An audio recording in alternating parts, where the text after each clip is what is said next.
Assalamualaikum warahmatullahi wabarakatuh. Allahumma faqihna fid din wa 'allimna at-ta'wil wa zidna 'ilman ya rabbal alamin. Rabbi shrah li sadri wa yassir li amri wa hlul 'uqdatam min lisani yafqahu qawli. Subhanaka la 'ilma lana illa Sahal bin Sa'ad As-Sa'idi, hadis yang ke-898. Ada beberapa perkara lagi berkenaan dengan hadis ni yang belum kita sentuh. Antaranya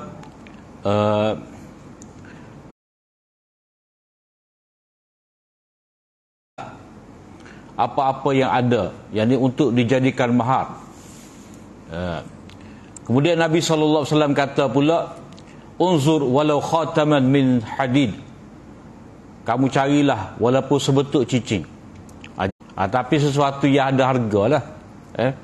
Macam di sini pada waktu tu besi, cincin besi pun dikira sebagai satu pemberian yang layak untuk dijadikan sebagai mahar.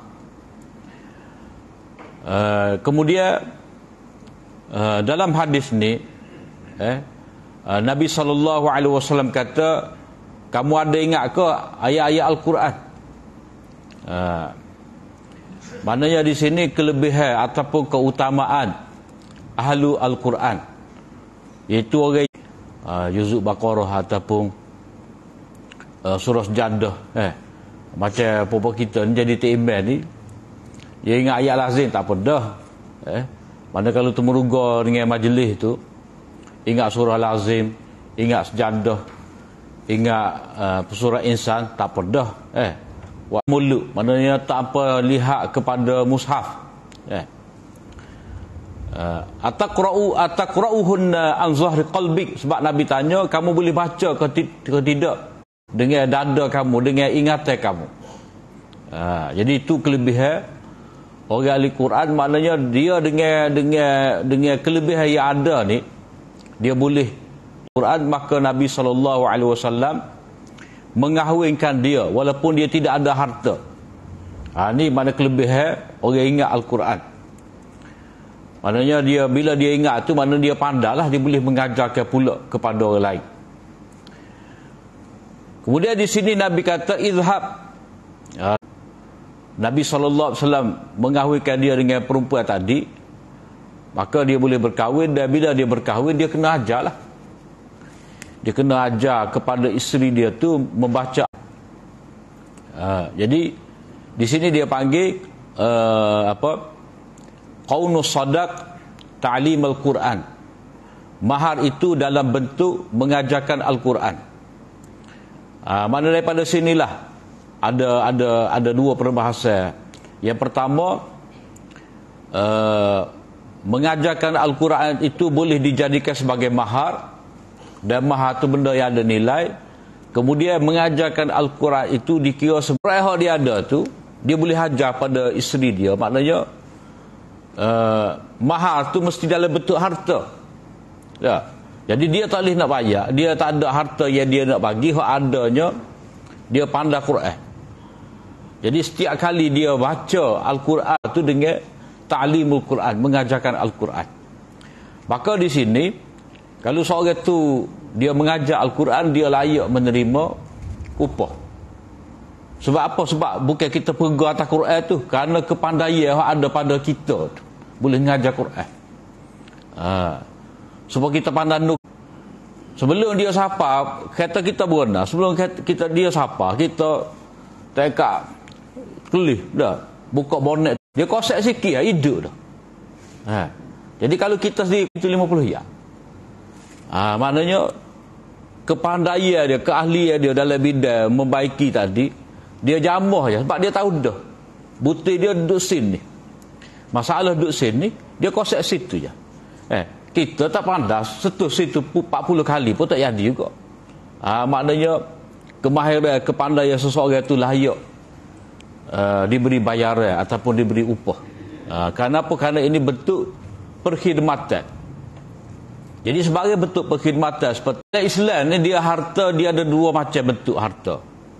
Harta bagi stokor gini, yang mana kita jual beli. Satu lagi servis tu, maknanya manfaat. Macam kita jual rumah. Rumah tu kita jual. Dah, kita jual ataupun kita beli rumah. Orang yang tak ada pitih, dah, dia tak mampu nak beli rumah, dia beli sewa. Manfaat rumah ke apa? Boleh duduk. Jadi yang dijual tu boleh duduk. Rumah dia tak jual tapi boleh duduk tu dia kena bayar. Jadi itu perkhidmatan. Jadi perkhidmatan ni dia ada harga, ada nilai. Jadi di sini mengajarkan Al-Quran itu pertama boleh dijadikan upah. Yang kedua mengajarkan Al-Quran itu Al-Quran. Sama juga macam ilmu agama. Ilmu agama pun kita boleh menerima bayar ataupun upah. Tapi upah sebenarnya nilai dia apa? Hak je ngajar ustaz ni dah. Dia gina ke? Kelip petang dia suruh ngajar malam kata dak dah, letih dah. Jadi nak suruh dia boleh bagi tumpu dia kurang sikit nori halik siari ni, dia boleh main ngajar Quran sebelah petang sebelah malam ni, maka kita bagi imbuhan kepada dia.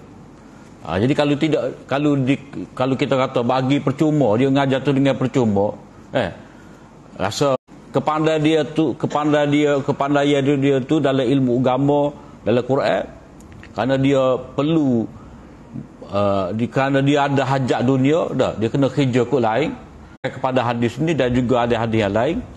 Orang itu layak mendapat upah kerana mengajar Al-Quran, kerana atas perkhidmatan, atas bayar, atas khidmat dia, atas kepandaian dia. Cuma ada satu bentuk lagi hak bolehnya macam ruqyah. Ruqyah.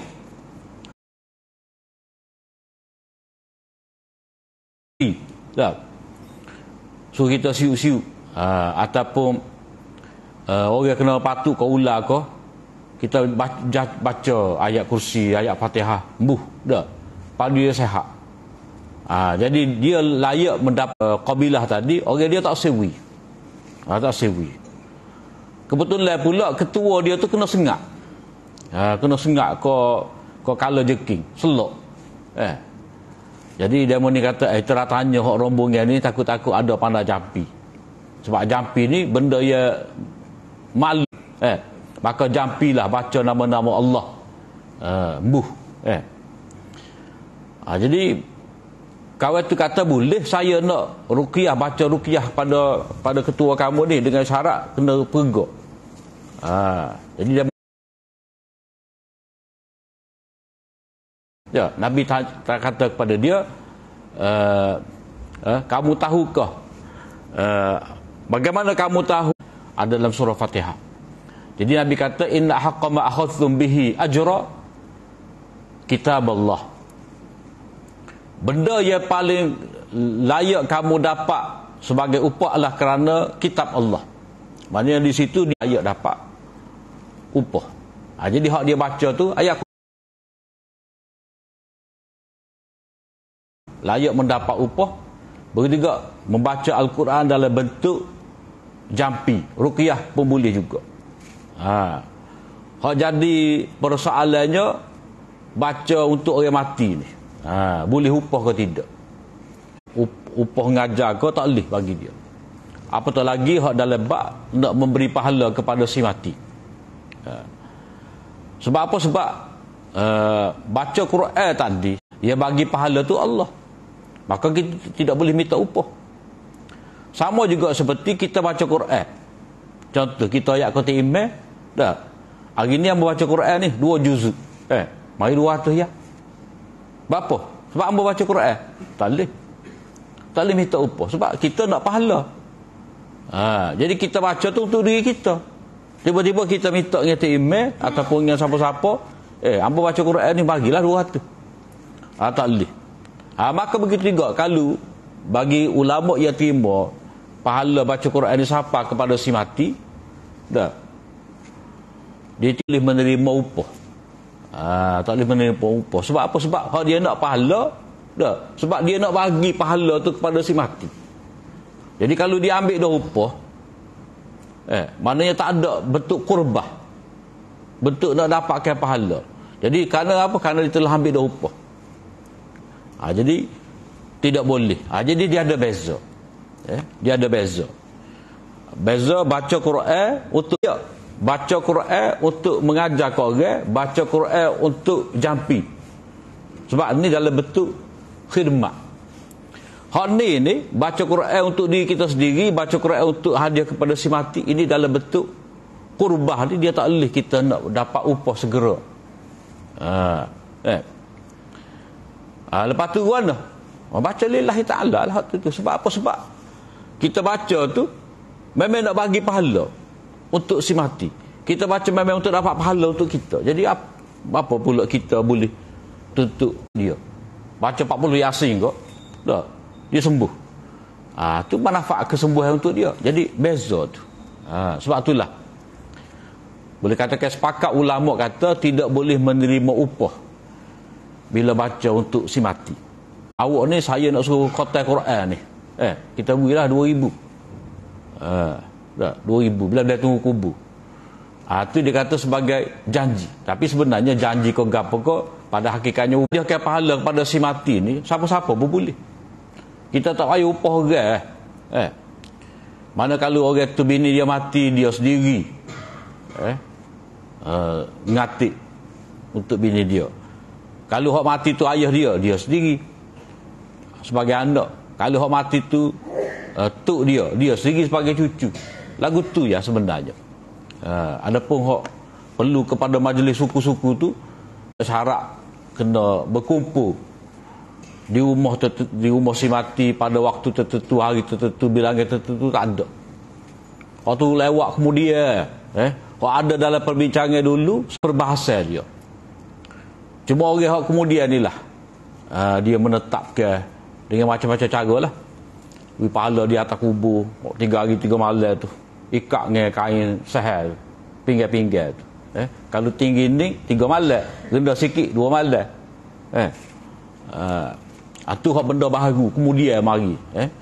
Banyak aksesori dah, banyak inovasi dah. Kemudian habis berbahasa tentang mahar itu boleh dalam bentuk mengajarkan Al-Quran sebagai satu perkhidmatan. Satu lagi ni fakir. Seperti mazhab Hanafi, dia orang sependapat dengan dia, boleh kita nak mengahwinkan seorang perempuan tu dengan lafaz selain daripada nikah. Boleh. Maknanya wali kata aku telah beri milik anak aku ni kepada engkau. Dah. Ataupun dia kata beri milik sebagai isteri. Ataupun mahukah aku memperisterikan anak aku ni dengan kamu? Dia kata ya, saya setuju. Boleh. Sebab dalam hadis ni kata malaktukah, aku jadikan dia tu sebagai milik. Mazhab kena lafaz lagu tu tazwij. Kalau setengah taimah hak nekal sangat agak, saya sebut molek kata aku terima nikah. Aku terima nikah tak sih. Kena nikah. Tu. Tak boleh tu penting. Jadi kalau kita tengok kepada hadis ni, boleh. Malaktukah, aku jadikan wanita itu sebagai milik kamu. Milik macam mana? Milik ni bukan kata milik boleh jual tidak. Bukan kata boleh jual tidak, maksudnya penguasaan dan penjara kamu dapat miliki kemaluan dia tu. Sebab orang lain tidak dapat memiliki kemaluan seorang perempuan melainkan suami dia. Jadi kalau malaktukah tu dengan arti aku telah memberi milik budak, dia panggil. Aku telah beri milik kepada engkau itu diri dia, tubuh dia tu kepada engkau. Itu maksud dia. Jadi berdasarkan dia panggil qarinah lah, berdasarkan kepada keadaan seperti ini, maknanya milik tu bukan milik jual beli lah. Mana milik maksud perkahwinan tu. Mana kita nikah dengan perempuan, keturunan lah. Keturunan. Jadi keturunan tu tidak maknanya wali hakim tempat kita ni tu qadi lah ataupun mufti. Dah. Jadi mufti ni dia nak naik jawatan mufti tu, dia kena ada perkenan daripada raja. Sebab raja ni ketua negara, ketua negeri. Harisu syariatik dah. Kita dengar dalam khutbah tu, penjaga syariat. Maknanya dia tu, dia jaga. Mana dia jaga tu melalui orang bawah-bawah lah. Tok peti, amanah, tok kodi, orang jujur. Pegawai-pegawai tu dia kena jujur memberi nasihat kepada raja. Itu yang dikatakan raja yang menasihati dia. Jadi bila dia lantik mufti ni, mufti tu jadi wali kepada perempuan. Jadi perempuan ni dia tak ada wali, maknanya tak ada ayah, tak ada abang, tak ada tok. Jadi bila pergi jumpa dengan Nabi, Nabi mengahwinkan dia tu dengan lelaki tadi, maka di situ inilah dipanggil wali hakim, mengahwinkan perempuan yang tidak ada wali. Kalau ibu bapa ni, kalau bapa tu abang ni dia panggil wali khas, wali khusus lah. Kalau untuk dia tak ada pitih, kita tak ada masa, jadi kita pun serah kepada pihak di sana untuk mengahwinkan anak kita. Itu dia panggil pada ketika mana wujud wali hakim, yang ni ketika tidak ada wali khas, maka macam seperti dalam hadis ni. Kemudian dalam hadis ni juga menyebut kepada kita Nabi SAW ni prihatin dengan masalah umat dia. Maknanya orang ni orang susah. Tak. Nabi kira lagu mana pun biar boleh nikah juga. Kawan ni perempuan ni ada dah ready dah nak berkahwin. Dah. Lelaki ni pun menawarkan diri dia nak berkahwin juga dengan perempuan ni. Dia tak ada pitih. Jadi Nabi tanya dia, suruh dia kelik cari gapo boleh buat mahal. Akhir dia kata tak ada gapo melainkan Quran saja. Lepas tu Nabi pun kahwinkan dia. Maknanya sifat Nabi SAW prihatin ni, pada Nabi tidak membiarkan umat dia ni dalam keadaan kecewa lah, tidak dapat berkahwin. Dah. Itu kalau kita tengok dari sudut Nabi itu sebagai Nabi kepada umat dia. Maknanya Nabi atas asal dia sebagai Nabi, tengok umat dia tak dapat berkahwin, dah, lalu Nabi memudahkan. Satu lagi, kalau kita tengok Nabi ni sebagai ketua negara. Nabi sebagai ketua negara. Bila Nabi sebagai ketua negara, kita tengok sudut ni, Nabi sebagai pemimpin pada sebuah negara, maknanya kerajaan ni, pemimpin ni dia kena bagilah bantuan perkahwinan untuk pasangan-pasangan yang tidak ada harta. Macam kerajaan negeri ni dia ada skim zawaj, dia sebut skim ziwaj. Hak baca betulnya skim zawaj, skim perkahwinan. Dia bagilah orang ni nak nikah berapa dia bagi, 2,000 ke nikah di balai Islam. Dah. Lepas tu adalah walimah sikit-sikit lebih kurang. Nak besar-besar tu maknanya ada pitih benar tu. Dah. Maknanya hak tak ada pitih ni, dia boleh berkahwin. Maknanya mempermudahkan urusan perkahwinan itu sebahagian daripada tanggungjawab pemimpin. Kepada supaya jangan ada tak nikah. Dah. Bertiga, hak perempuan lagu tu juga. Maknanya kerajaan dia kena ambil inisiatif. Ada tempat kita ni molek lah, ada skim zawaj tu, perkahwinan untuk orang-orang yang tidak ada kemampuan. Maknanya pemerintah memberi pertolongan sekadar hak boleh lah. Jadi di antara kalau tak ada, kalau seorang tu tak ada keluarga, tak ada isteri, maknanya dia tak ada tanggungjawab lah. Tak ada tanggungjawab. Tak ada orang cara pada dia. Jadi Nabi ni nak daripada kita ni menjadi orang yang bertanggungjawab, orang jadi pemimpin. Kullukum ra'in wa kullukum mas'ulun 'an ra'iyati. Setiap daripada kamu ni pemimpin. Kahwinnya umat dia.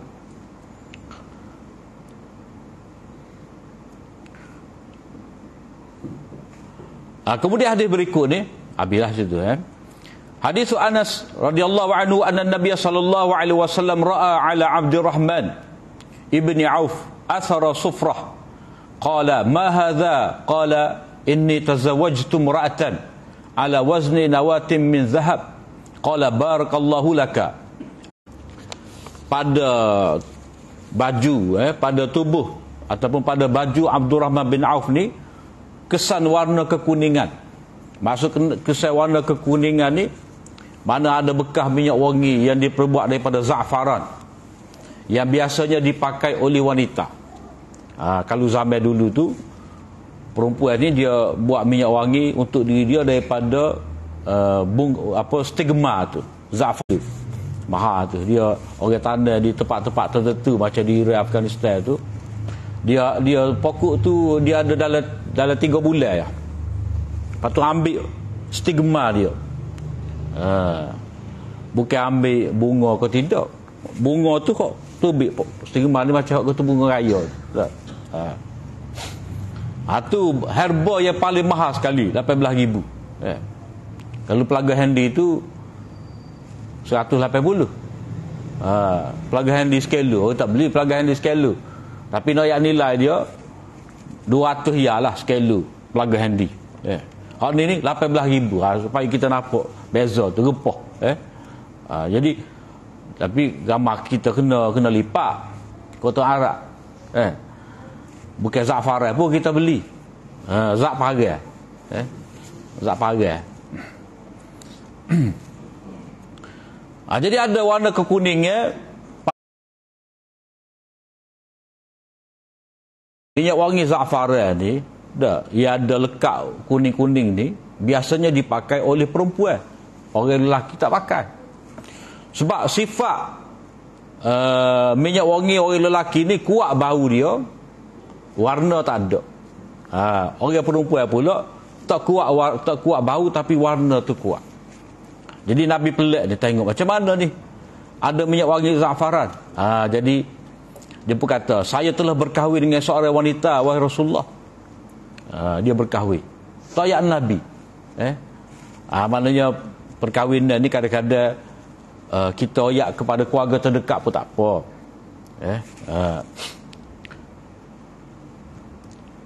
Maknanya seberat mahar itu emas seberat butir tamar. Nawah tu mana butir tamar tu emas tu. Butir biji dia tu besar tu, emas besar tu sebagai mahar. Jadi kalau hadis lelaki tadi, hadis sahabat Sa'ad tu mahar yang paling sedikit, hari ni mahar lah kebanyaklah.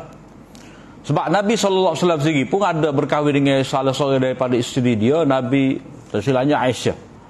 Nabi bagi sebanyak 12 ukir. Kalau kira dengan nilai lah ni 22,000 lah. 200 dirham tu dah. Kalau kita kira sebagai nisab zakat 200 dirham, nisab zakat kita lah ni 22,000. Maknanya 44,000 Nabi bayar kepada, Nabi bagi kepada isteri dia. Dia lebih main. Dah, kita banyak mana kita nak. Dua. Jadi seberat tu Abdurrahman bin Auf bagi kepada isteri dia.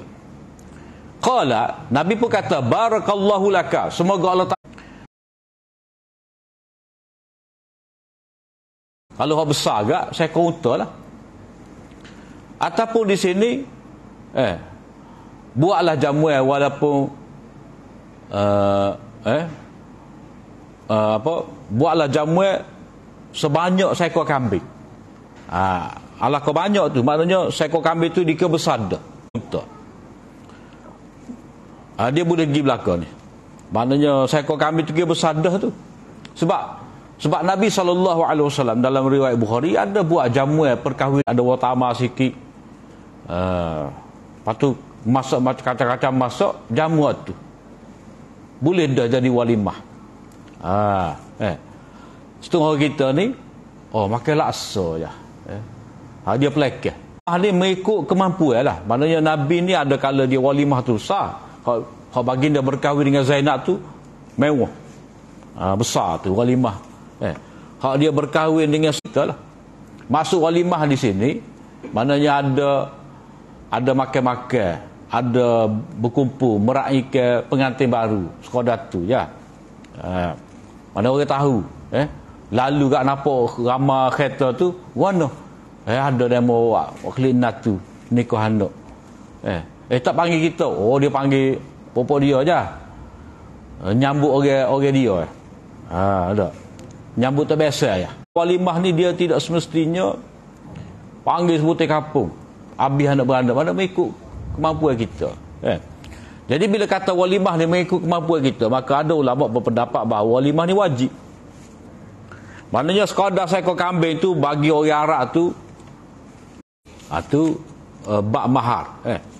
Kemudian bab yang berikut ni dia ada lagi berkenaan dengan mahar, iaitu mahar dalam bentuk memerdekakan. Asalnya perempuan tu dia hamba, kita nak berkahwin dengan dia, kita pun memerdekakan dia, maka dia boleh jadi isteri kita.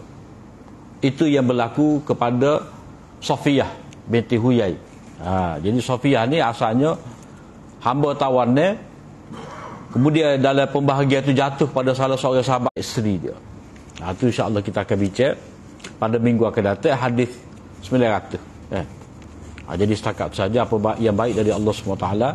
Salah dan silap daripada kelemahan hamba. Aku liqauli hadza wa astaghfirullah li wa lakum. Assalamualaikum warahmatullahi wabarakatuh.